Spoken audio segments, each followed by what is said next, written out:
आपके सामने है। संसद भवन पहुंच चुके हैं इस वक्त प्रधानमंत्री मोदी और उनका संबोधन कुछ ही सेकंड्स में बस शुरू होने वाला है। नमस्कार साथियों, और सुनिए प्रधानमंत्री को।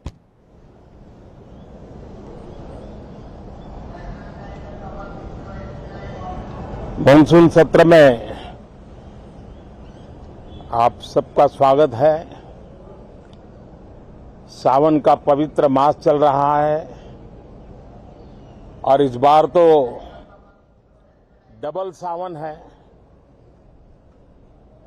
और इसलिए सावन की अवधि भी जरा ज्यादा है और सावन मास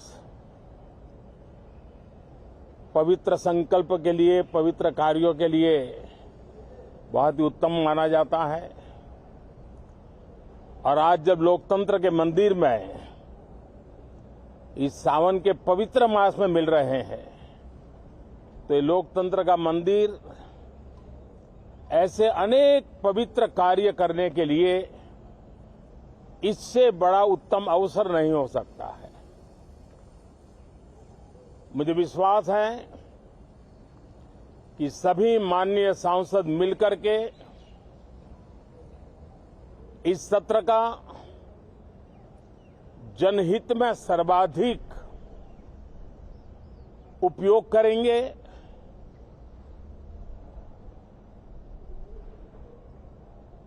संसद की जो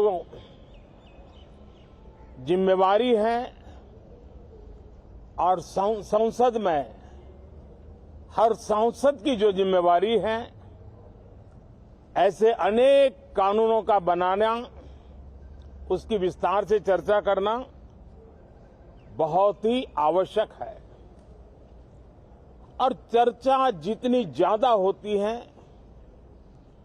चर्चा जितनी ज्यादा पैनी होती है, उतना जनहित में दूरगामी परिणाम देने वाले अच्छे निर्णय होते हैं। सदन में जो माननीय सांसद आते हैं वो धरती से जुड़े हुए होते हैं, जनता के दुख दर्द को समझने वाले होते हैं और इसलिए जब चर्चा होती है तो उनकी तरफ से जो विचार आते हैं वो जड़ों से जुड़े हुए विचार आते हैं और इसलिए चर्चा तो समृद्ध होती है, निर्णय भी सशक्त होते हैं, परिणामकारी होते हैं। और इसलिए मैं सभी राजनीतिक दलों को, सभी माननीय सांसदों को इस सत्र का भरपूर उपयोग करके जनहित के कामों को हम आगे बढ़ाएं। ये सत्र अनेक रूप से महत्व का भी है क्योंकि इस सत्र में जो बिल लाए जा रहे हैं वो सीधे सीधे जनता के हितों से जुड़े हुए हैं। हमारी युवा पीढ़ी जो पूरी तरह डिजिटल वर्ल्ड के साथ एक प्रकार से नेतृत्व कर रही है, उस समय डेटा प्रोटेक्शन बिल देश के हर नागरिक को एक नया विश्वास देने वाला बिल है और विश्व में भारत की प्रतिष्ठा बढ़ाने वाला बिल है। उसी प्रकार से नेशनल रिसर्च फाउंडेशन, ये बिल एनआरएफ नई शिक्षा नीति के संदर्भ में एक बहुत बड़ा अहम कदम है और इसका उपयोग अनुसंधान को बल देना, इनोवेशन को बल देना, रिसर्च को बल देना और हमारी युवा पीढ़ी जो विश्व के अंदर नए उपक्रमों के द्वारा विश्व का नेतृत्व करने का सामर्थ्य रखती है, उनके लिए बड़ा अवसर देकर के आ रही है। जनविश्वास बिल सामान्य मानवीय के प्रति भरोसा करना, अनेक कानूनों को डिक्रिमिनलाइज करना, इस मुहिम को आगे बढ़ाने वाला ये बिल उसी प्रकार से जो पुराने कानून है उनको खत्म करने के लिए भी एक बिल में प्रावधान किया जा रहा है।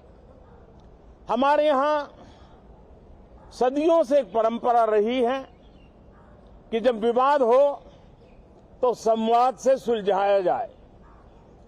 मीडिएशन की परंपरा हमारे देश की बहुत सदियों पुरानी है। उसको अब कानूनी आधार देते हुए मीडिएशन बिल लाने की दिशा में इस सत्र का बहुत बड़ा उपयोग है, जो अनेक विवादों से सामान्य मानवीय से लेकर के असामान्य संजोगों को भी मिल बैठ करके सुलझाने का एक मजबूत नींव बनाएगा। इसी प्रकार से डेंटल मिशन को लेकर के एक बिल जो हमारे डेंटल कॉलेजेस के लेकर मेडिकल के छात्रों के लिए एक नई व्यवस्था को आकार देगा। ऐसे अनेक महत्वपूर्ण बिल इस बार इस सत्र में संसद में आ रहे हैं। तब ये जनहित के हैं, ये युवा हित के हैं, ये भारत के उज्जवल भविष्य के लिए हैं। मुझे विश्वास है कि सदन में गंभीरतापूर्वक इन बिलों पर चर्चा करके हम बहुत तेजी से राष्ट्रहित के महत्वपूर्ण कदमों को आगे बढ़ाएंगे। साथियों, आज जब मैं आपके बीच आया हूं, इस लोकतंत्र के मंदिर के पास खड़ा हूं, तब मेरा हृदय पीड़ा से भरा हुआ है, क्रोध से भरा हुआ है। मणिपुर की जो घटना सामने आई है, किसी भी सभ्य समाज के लिए ये शर्मसार करने वाली घटना है। पाप करने वाले, गुनाह करने वाले कितने हैं, कौन है, वो अपनी जगह पे है, लेकिन बेइज्जती पूरे देश की हो रही है। 140 करोड़ देशवासियों को शर्मसार होना पड़ रहा है। मैं सभी मुख्यमंत्रियों से आग्रह करता हूं कि वे अपने राज्य में कानून व्यवस्था को और मजबूत करें, खास करके हमारी माताओं बहनों की रक्षा के लिए कठोर से कठोर कदम उठाएं। घटना चाहे राजस्थान की हो, घटना चाहे छत्तीसगढ़ की हो, घटना चाहे मणिपुर की हो, इस देश में, हिंदुस्तान के किसी भी कोने में, किसी भी की राज्य सरकार में राजनीतिक वाद विवाद से ऊपर उठ करके कानून व्यवस्था का महात्म्य, नारी का सम्मान, और मैं देशवासियों को विश्वास दिलाना चाहता हूं, किसी भी गुनहगार को बख्शा नहीं जाएगा। कानून अपनी पूरी शक्ति से, पूरी सख्ती से एक के बाद एक कदम उठाएगा। मणिपुर की इन बेटियों के साथ जो हुआ है, इसको कभी माफ नहीं किया जा सकता है। बहुत बहुत धन्यवाद दोस्तों।